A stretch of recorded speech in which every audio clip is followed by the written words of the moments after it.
The political upheaval in parts of North Africa since the start of the year seems to have taken many people by surprise, not least MEPs and EU policymakers. The countries of the Maghreb and the Mashrek are the EU's neighbours, and indeed our relations with those countries are managed through what's called the European Neighbourhood Policy, or ENP. But as uncertainty and instability has spread throughout the region, EU leaders have called for the ENP to be revised to reflect new needs and priorities. The ENP aims to encourage stability, prosperity and democratic development in the countries around the EU. However, successive crises in Tunisia, Egypt and now Libya are posing unprecedented challenges to the region and the EU's interests there. The EPP group wants to see the ENP revised in order to reflect the long-term scale of these challenges in this region, which is known as the southern dimension of the ENP. I'm joined now by Mário David, a member of our group from Portugal and the author of a resolution that's been adopted by the Committee on Foreign Affairs on the Southern Dimension. He's also chairman of the Parliament's delegation to the Mashrek countries. Mr. David, first of all, what are the main challenges that the current turmoil is posing to the EU in the long term? Well, even before these turmoils, the European Commission had already the intention of reviewing the neighbourhood policy, both east and south. So I think that people is fighting for their dignity. People are fighting for decent standards of living. And we have one of the main lessons that we have to take out of this is that we have to deal, of course, with the different governments, with the different administrations, but the European Union has to learn also on how to deal much closer with the civil society and with local authorities as well. So how does the EU's policy for the southern neighbourhood need to be changed?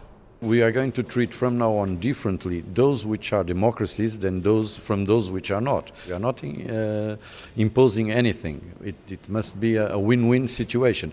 But what has to come extremely clear out of this new neighbourhood policy is that we are going to be much more open. We are going to contribute much more with the new democracies than with those that keep on different systems of governance.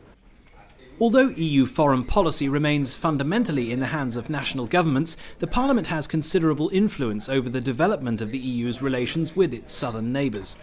In particular, the EPP group has led efforts to build links with parliamentarians and civil society in the region. And now it will intensify efforts to support the reform process and build genuine democracy in the southern dimension. One cannot forget the EPP has 15 heads of state and government out of the 27 member states. We have the presidency of the European Commission, we have the presidency of the European Council. So, of course, we also are much more responsible than anyone else. And therefore, our role in shaping these new policies is much bigger than others. And I think, as I believe in the values that we defend in the EPP, that it's good both for Europe and for our neighbours that this is the case.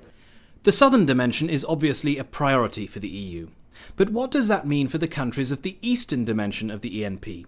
These 6 former Soviet republics fear being sidelined by the renewed attention on the Maghreb and Mashrek. And in particular, they're worried that they'll have less access to EU resources to support their own processes of political reform. It's a situation that needs sensitive handling. But for the EPP group, the prospect of transformation in the southern dimension is an opportunity that's too good for the EU to miss. If they regain their dignity, if their standards of living improve, we have several advantages out of it. And now I'm being a bit selfish as an European. Look, I mean, we resolve lots of problems in the immigration issue. Even if we will, of course, continue to have immigration coming from our neighbours. Second, I mean, we have 100 million more of consumers next door. The southern and eastern dimensions of the ENP are very different, and rightly they're treated separately.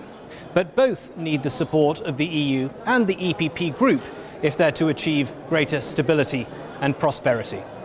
For more information on our group's activities, please visit our website, eppgroup.eu. Thanks for watching, and see you again soon.